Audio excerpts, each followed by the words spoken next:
Hey, good morning, Tristian. Uh, this is Coach Hill. If you're not recognizing me, you've been on my mind a few days, deeply. I mean, in my dreams, uh, and I'm asking, um, my God is, what do I need to do? What's going on? And it's not that I'm helping you; you're helping me, and you're teaching me some things, uh, and we're sharing some things to our youth and people around us. Uh, I know you're a deep thinker. You're a martial artist. You're very humble every time I meet you. But I know being a martial arts artist, you can be very aggressive. Uh, just tell you a little bit about me, and I'm not sure how uh, I should come to you or talk to you, but man, I was raised with a mother and a father uh, who was in the streets, and I was only raised with them for up until the second grade. But my mom, after my dad left us when I was in the second grade, and he told me why he was leaving. He couldn't deal with my mom anymore. She was causing a lot of problems for him, and he just left. And I don't know it was a good thing. I didn't know it was, you know, being weak or he was being smart. Uh, but it hurt. But before he left, he explained to me why he had to leave and what was going in his mind. And as a little second grader, I'm like, okay, daddy, you know, I understand, but I was kind of hurt that the person that I wake up to look to every morning wasn't around. And then after that, my mom started getting on drugs real heavy, started messing with men that was hurting her and beating her. And, I'm in the mix trying to save my mama, other women trying to fight her because of the men. Uh, and I just seen all this kind of stuff going up. People getting shot around me, stabbed around me, kicking out the second floor windows. And I'm watching all this stuff, man. And it was so scary. I was afraid uh, at times that my mom would be killed or hurt. So sometimes when I got older, I was more, not wishing, but feel okay when she was in jail or in prison because I know then that she wasn't in the streets and nothing bad could happen to her. That's the way I thought. But some things in prison happen bad.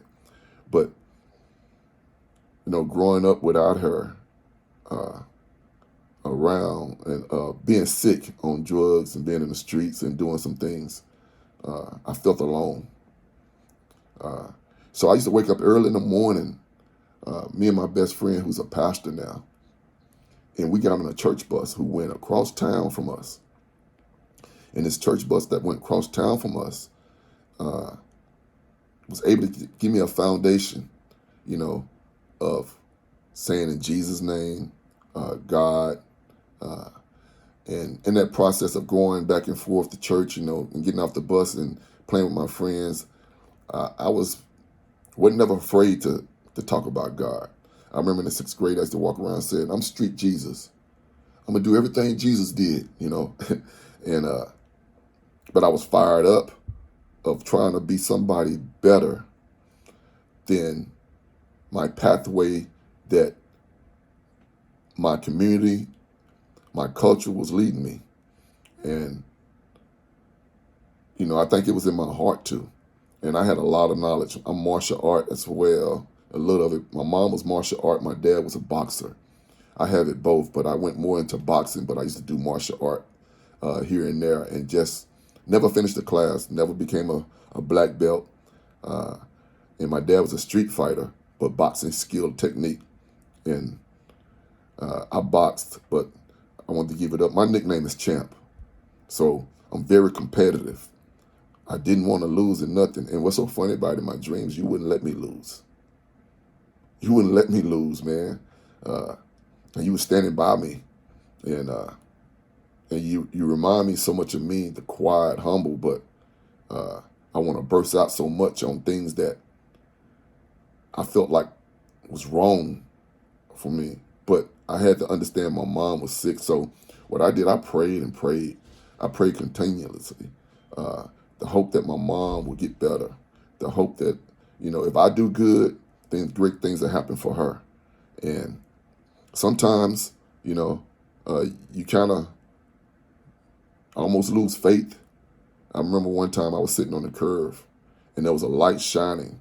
I was sitting on the light and I was sitting on the curve, and I was probably in the ninth grade. And I was sitting on that curve under the lamp of a light that shined in the streets. And then there was a bigger light. And see, I used to fight all the time. People used to always talk about me and my mom. Well, they used to talk about my mom, which talking about me. And I used to just start fighting. I was emotionally struck. You couldn't say much about me. You couldn't say nothing about my grandmother. And nobody really talked about dads because dad wasn't never around none of my friends. So it wasn't really any joking. And then when my dad did come around, he was cool, but it wasn't for much. And I really didn't, learn much from long distance. But he loved me and my mom loved me. And I had to understand that serenity prayer saved me as I got older. But I remember sitting on that curve with that light shining on me and the bright light. And I wanted to go. I was just praying and crying. It was at night. My friends wasn't really around. I just came out the house and I stayed in the apartment, just sat on the curb and just was crying and wanted to die. I really wanted to leave this earth. Put that bright light over the lamp that shined on me, and the Spirit talked to me and said, "You will be strong. And anything anybody said about you, you would laugh about it, overlook it, and continue to go." And that next day it happened. I test that competition. I test that challenge. And they was talking about my mom. I was like, I know more jokes about my mama than you do. And I was just saying different things, but it was building me up. It was that wrath that I was in. And see, people always think that when you go through negativity and things like that, it's Satan. Satan don't have no power but fear. You don't have no power over nobody but fear. We make directions that we go, and we do things that we do depending on how we feel or what we think. But at the end of the day, has no power. And I will talk about fear later, but there was times I did fear, and the power of Satan came, not into me, but came and tried to lead me different ways. But I was stubborn. I wouldn't follow. I wouldn't follow at all. And I remember going around to the neighborhood trying to do right. I had lived with my grandmother, and she was, I want to say 60-something, 70-something at the time. She was, somewhere off in there. And I seen her taking the trash out one day. And I ran so fast to try to beat her to the big dumpster. And I took the trash out. I caught it in time. And I was moving. And I said, "Grandma, you never have to take the trash out again. I will always take the trash out." And my grandmother's the kind of person, man, I never washed dishes. They never wanted me in the kitchen. They used to fix plate. I was the only male. It wasn't nothing but females. So I was treated like a king. We stayed in an apartment, so I didn't have to do a lot of duties as a man, a young man. Only thing I had to do is, take care of my books, which it was hard for me because I had nobody never helped me. Nobody never patted me on the back. So the way I understood it then that, okay, why should somebody pat me on the back? Let me pat somebody else on the back. And if I pat them on the back, they'll pat me back. Like, you love me, I love you back kind of thing. And so I went around the neighborhood. And I know my grandmother, she loved me. Because she protected me and she guided me. And it's kind of funny when we get older. Well, when they got older, no matter how they used to be in the streets, no matter the situation, from drugs to prostitution to whatever they did, to alcoholism, to whatever it may be, they become more of a Christian, come to God, because they know it's almost that time. I'm not sure. But I'm so glad that I was able to fight off different situations and different ideas at a young age, because it was the foundation that led me to greatness. Because I went around taking out trash for other people in the neighborhood that were senior citizens. I also, went to the stores for them. And make a long story short, going through this process, and still sometimes I fought when people said something. I wouldn't really built up that strength yet to overcome the negativity that people had against me. To be honest with you, man, I was looking for my mom in the middle of the night sometime when she was, it was a street area with nothing but, hookers and prostitute hanging, people's on drugs, pimps hanging. And I used to go ride looking for my mama, looking for mama. And then one time, I rode looking for my mama, and the dudes that, used to try to dog my mom out. I've been duct taped. I've been held for ransom. I've been kidnapped. But I've never been hurt. I stood between two twins that was Jehovah's Witness. And they had beat up a man before, a white man. They beat him up. And he came back for revenge and shot them both while they was holding my hand. And I remember just standing there and seeing the blood just pour out slowly onto the concrete. And they blood connected together because they were so close. And I ran home, and my mom ran outside the steps, and she heard the gunshot. Everybody did. And I ran to my mom, and I just hugged her. And this is at a young age. I want to say this is in my third grade, when I was in the third grade. But I was a young kid, never had a birthday. Then I never had a birthday. Nobody never wished me birthday on my birthday. I remember my grandmother's birthday is a day before mine, and I used to always say happy birthday to her. But I don't even remember it. I never had a party. I didn't have a birthday party until 40 years old, and I had to pay for it. But, I never want to lose. I never want to lose a battle. I never want to lose a fight against nothing, especially anything negative. And, at the end of the day, it becomes negative when we follow the wrong path of anything. But it's something about you, man. You are very intelligent. You're very deep. I remember speaking to you the other day, and not the other day, but I spoke to you, and you had those numbers in your head, a gift, man. And I used to work at a state hospital where, man, people were so gifted. They had numbers, and they can remember numbers. They can tell you certain things about numbers. They can do that. And I was just overwhelmed and just sitting and watching them. I was overwhelmed and just listening to you. And I remember telling your mom, man, I love that, man. He need to be this, he need to be that. I know you used to play sports, lacrosse, and I wanted to come see you play so much because I heard that you want to be professional at it. Your mother bragged on you so much, man.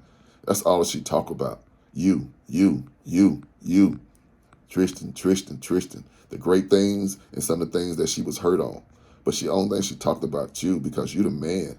You the direction. You the leader. And, she's trying to make you strong. You have a powerful mother who's been through a lot. Been through a lot of things that you don't know. And she holds some things back because, she don't want to share them with you. But she been through a lot just to try to survive and keep y'all in safe. So,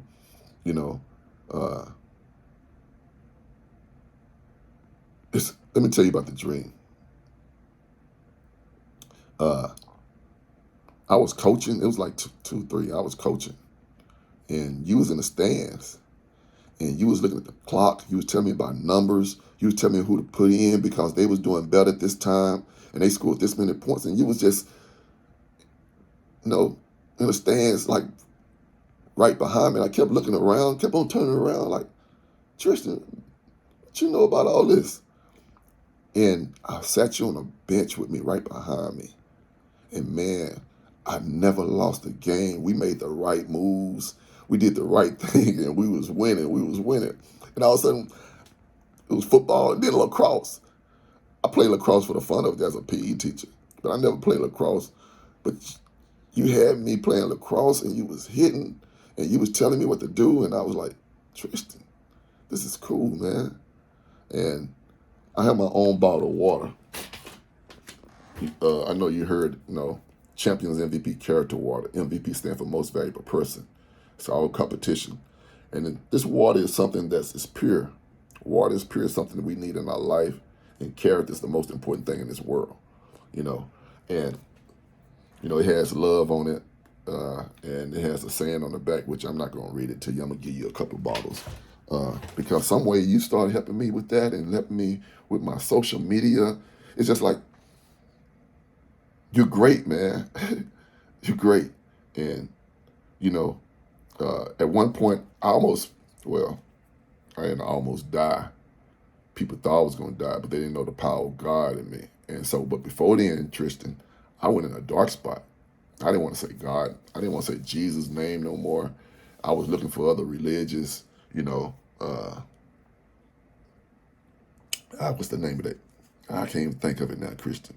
But they was contacting me, Illuminati. They was contacting me over and over and having conversation with me and wanting me to be a part of it, but I never followed anybody.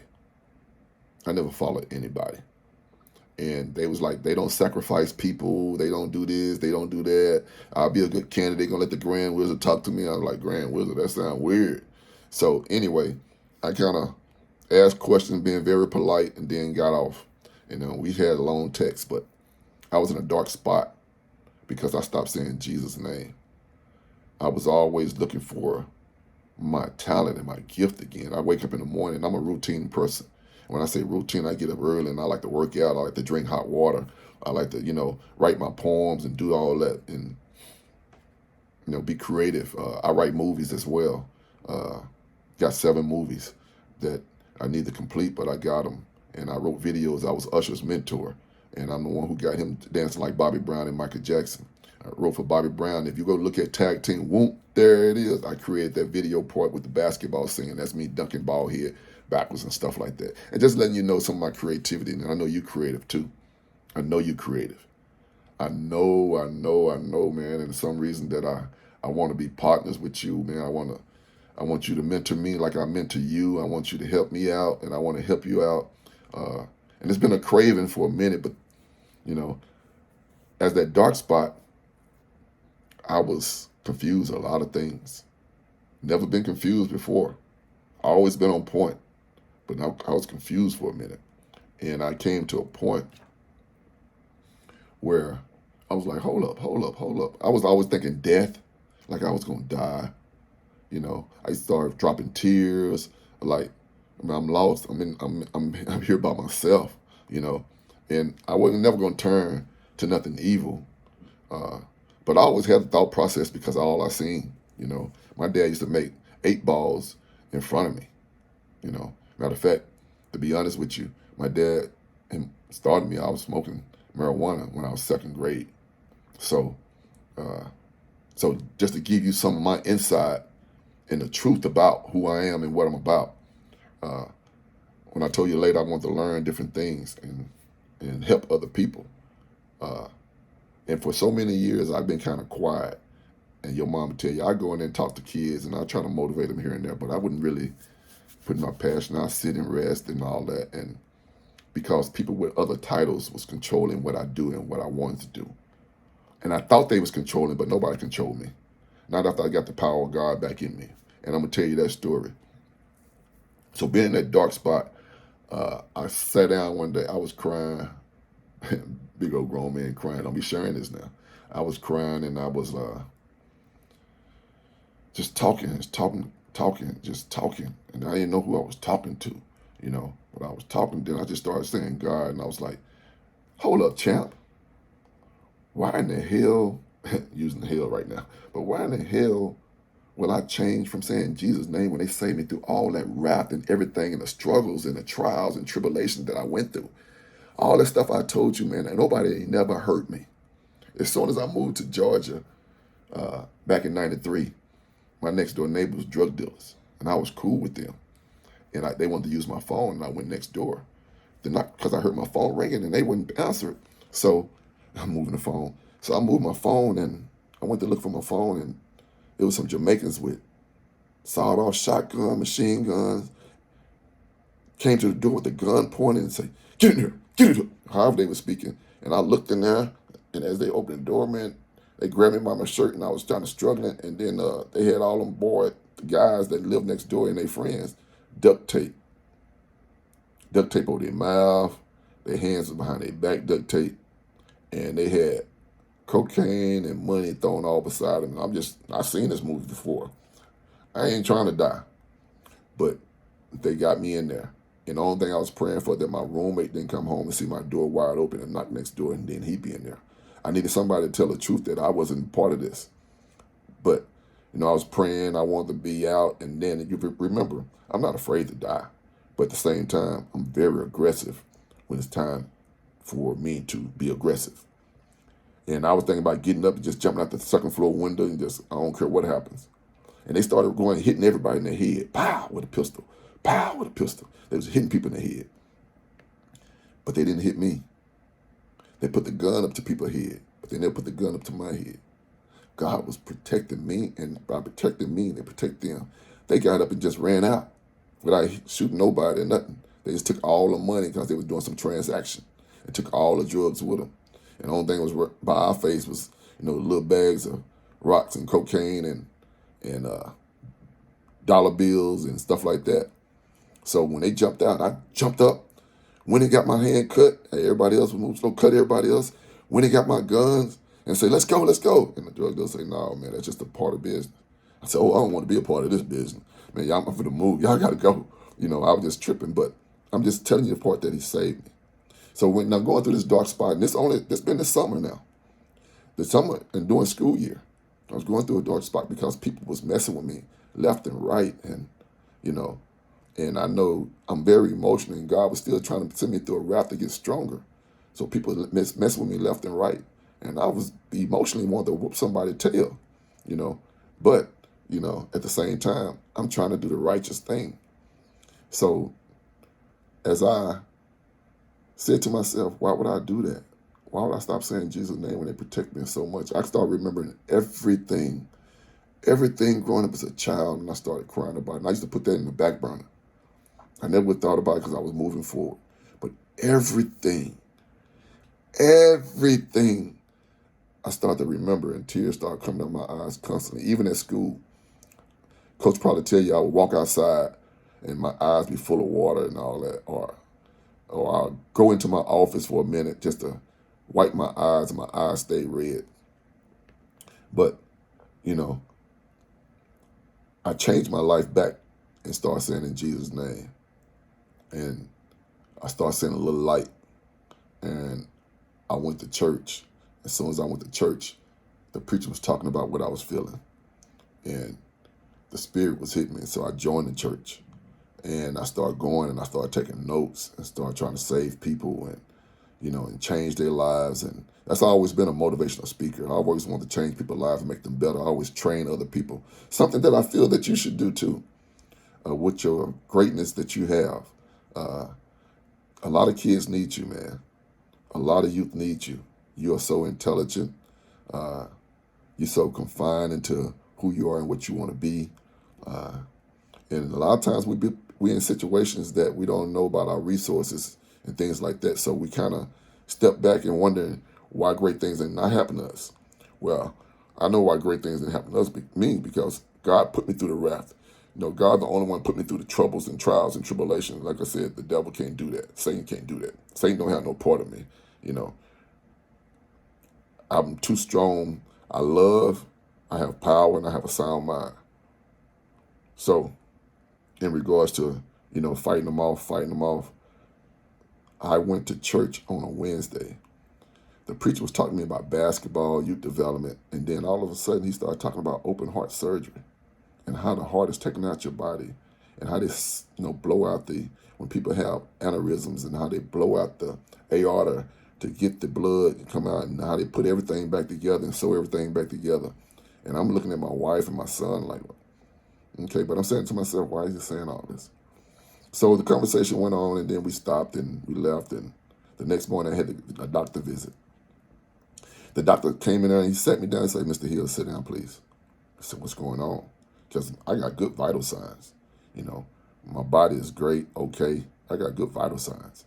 And so he was like, put these things up there. He said, first and foremost, before we work at your neck and anything, because I was in a car wreck, and then the chiropractor messed up my neck, and I was almost paralyzed.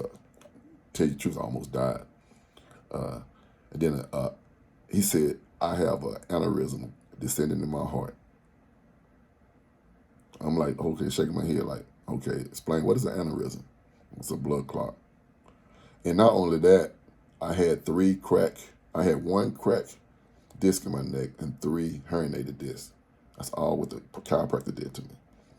And then they were trying to rush me to the emergency room. Now, me, 55 years old, black man going to the emergency room, southern regions, I probably won't make it out. a lot of people died. I probably wouldn't make it out.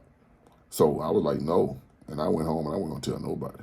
And I laid on the bed. I sat in the couch, talking to God, praying like, and then I just got at ease. Like, I'm at peace in mind.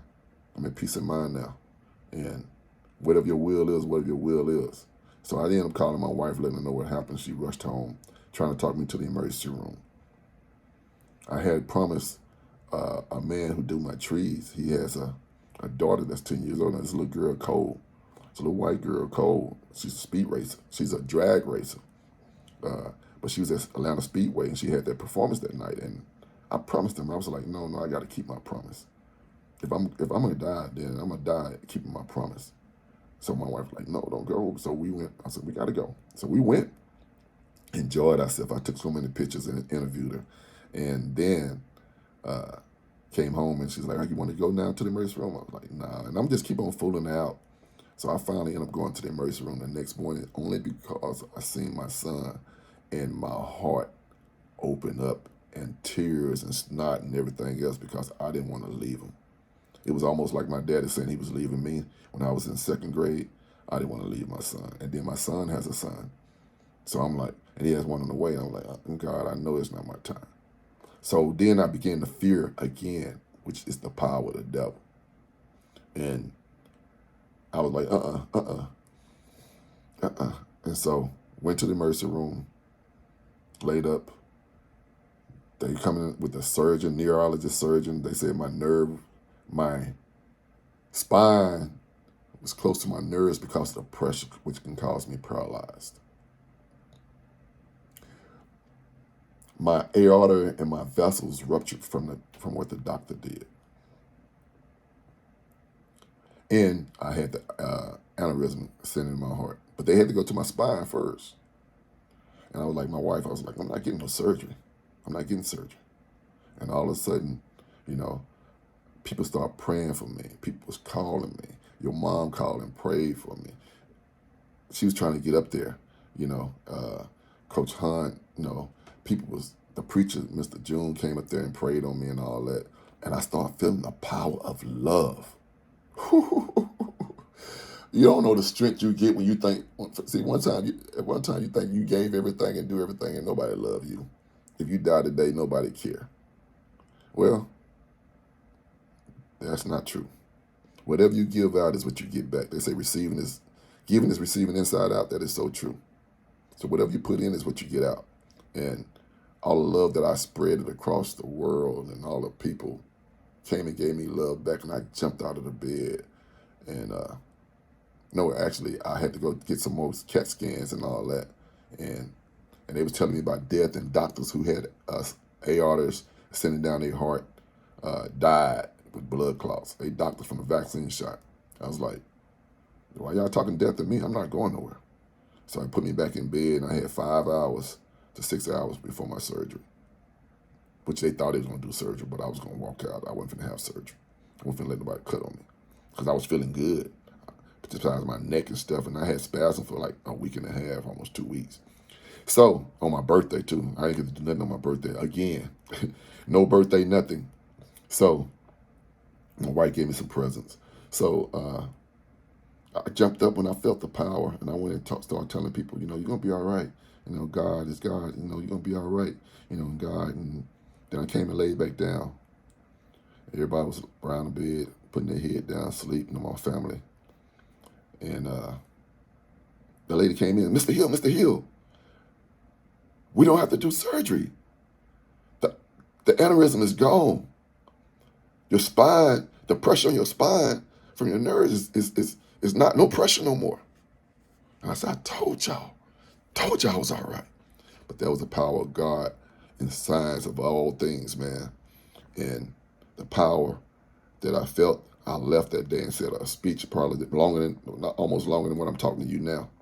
And that speech made me cry on video and everything else. And I had to put it down. I had to take it off because my lawyers told me to take it off.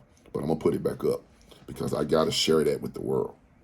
And so, make a long story short, I'm that strength again. I'm that power again. I have a sound mind. I have a direction. I get up every morning writing my notes, taking my notes, and you continue to come on my mind. I don't know what you can do, help me do with my water, but I wouldn't mind you coming and helping me coach. I wouldn't mind you coming in and come to on the bench with me. My son is coming too, but to be a part of what I'm doing or what we're doing. And I hope it's okay with your mom, but I'm pretty sure it is because she loves you to death. She loves you like I love my sons. And sometimes we're going to be hard on you. Sometimes we're going to make you feel like, we're taking another direction. And see, a principle is principle from the beginning of time to now. Righteous, principle. So the generation is changing with the culture. Don't have nothing to do with the spiritual life. You continue to always honor your mother and father, and you have a long-lasting life. I did that. I used to always say that because I understood the Fifth Amendment when I was young. And I say, man, I still love my mama. And when I used to see my mama, I used to hug her. And I'm going to tell you this, all that praying and stuff for my mom got out of prison when I moved up here to Georgia in 1993. When I moved to Georgia, she got out of prison and became the spokesperson for the governor of Texas, Ann Richards, and also became Volunteers of America Woman of the Year.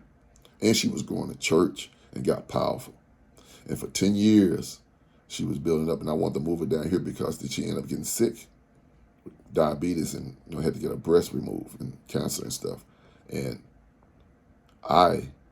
she said, Champ, I don't want to die up there.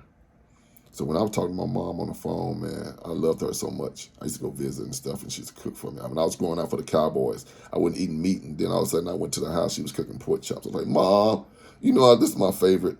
But anyway, she didn't want to come up here, so I was talking to her on the phone one day, and it was a Sunday. And I was like, Mom, I'm going to church, and I'll be back, and I'll give you a call. She's like, okay. How we always do. I love you. I love you more. I love you. Kissing a peck and a hug around the neck. We always saying that little saying. And man, 4 hours later, my sister called me crying on the phone, could not say a word. And when she finally got out, she said, Mom is gone.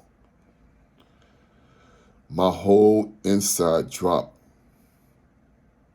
Everything about my movement in life went somewhere else. And I was lost again. Like, God, man, I worked so hard to do this. But he gave her enough opportunity to save herself, to be righteous, to help other people, which is all our purpose. And I had to understand the serenity prayer. When my grandmother died, so I was strong on the serenity prayer now, which, dear God, grant me serenity to accept the things I cannot change, the courage to change the things I can, and wisdom to know the difference. This world is funny, man, and trying to understand the spirituality, and it's a lot of different things. But the most important thing about it is faith and belief in the belief system. Faith in the belief system. And it would take you so far because the wrath, all the trials and tribulation we're going through is taking you through a process. It's taking you through a process to be blessed. And the process is for you to get saved and bring Christ back into your life, because we was born and we used to go to church when we was younger. And to bring Christ back in your life and be strong again, and to walk with understanding, to walk with power, not be afraid of nothing, the power of all things, over all things. So I need you to be with me, man. And I don't know where we're going to go with this, but I think you're a great person that can help me help others. And I really appreciate it, if you will. And I think you're not an artist. I think you help with some movies, man. I want to write my child movie, and maybe we can write something together and write how you feel. But I always honor your mother, man, your father, no matter what, and I always make sure you honor your mother, a lady who works her butt off and thinks about you over 100% daily. You're a great young man. If you need me for anything, my phone number is 404-314-5496. You can always call me. You can always email me. You can always talk to me about anything. You somebody great. Let it shine. Let it shine. And if you don't mind, if you have some friends or something, let's put on a camp or intramural for lacrosse. Our kids need to understand that too. I'm talking about the black kids in the black neighborhood. They need to understand that. But you can put that camp on anywhere, and it'll be great. Say, man, you don't know me that much, but I'm going to say this. I love you. I wish the best for you. I wish you be guided the right way and the right path. You know, you're a deep thinker. And we can talk about some things that's going on in society. Your mom said you're always up with everything in society, and she is too. She teaches me a lot, the things she read, and I'm pretty sure you're going to be more powerful than mom because you got her in you. But make sure you do the right thing. Make sure you always respect because you can have a blessed life. All right? And I'll talk to you soon. All right? Keep peace in your heart. Have a powerful day. See you, Big Tristan.